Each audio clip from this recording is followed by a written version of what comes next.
Саламатсыздар ма, құрметті көрермендер? Мен есімім Абзал Дүйсенбекұлы Малбасқанов. Өкпе жайлы тақырыптарды жалғастыра берейік. Әрине енді толық мағлұматты беру қиын.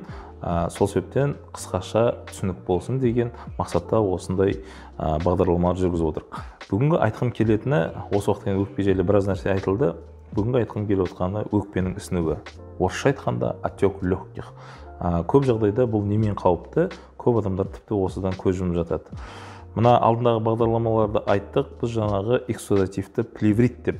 Эксудативті плеврит мына өкпеде қабыну болған кезде мына сыртындағы висцералды немесе париеталды плевралардың қабынып сұйықтық бөліну деп.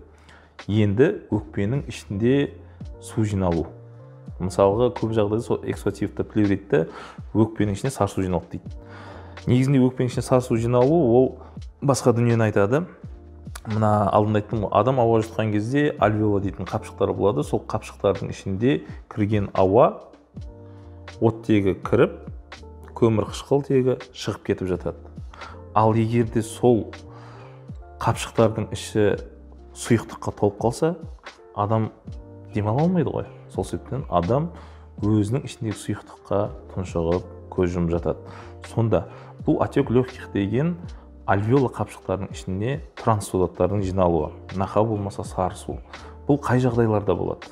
Бұл өкпенің созылмалы аурулары, жүрек аурулары кезінде, нақа болмаса жаңағы инфаркт болған кезде, аллергиялық жағдайлар, созылмалы бронхит, бронхиалды астма, тіпті десеңіз мына ОРВИ. Бұл ОРВИдің әсерінен, мысалы мына ковидті вирус қой, ковид вирус болған соң көп жағдайда ағзада бізде цитокинді дауылға әкеліп жатты. Бұл жаңағы аллергиялық реакция туғызғандай.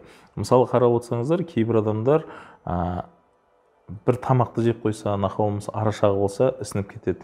Ол жаңағы клеткалардың ішіндегі сұйықтық, клетка аралық немесе басқа да қуыстарға шығып кетіп жатады. Сол сияқты аллергиялық көрініс сияқты өкпенің қабынуына байланысты альвеолалардың қабырғасындағы қанның ішіндегі сар судың барлығы сол қапшықтардың ішін толтырып тастайды. Сонда адам ауа жұтқанымен де, бірақ ол ауа газ алмасуға жатпайды.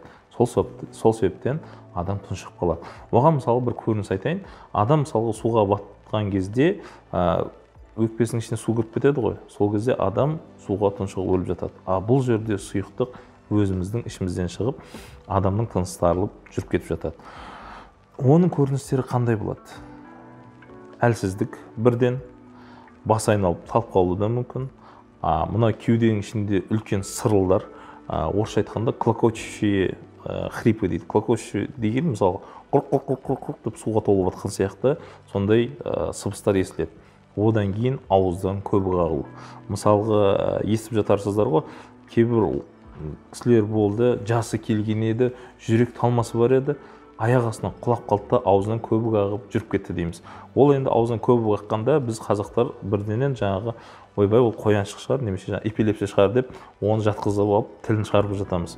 Ол мүмкін өкпенің ісінуі. Оны отек легких дейді.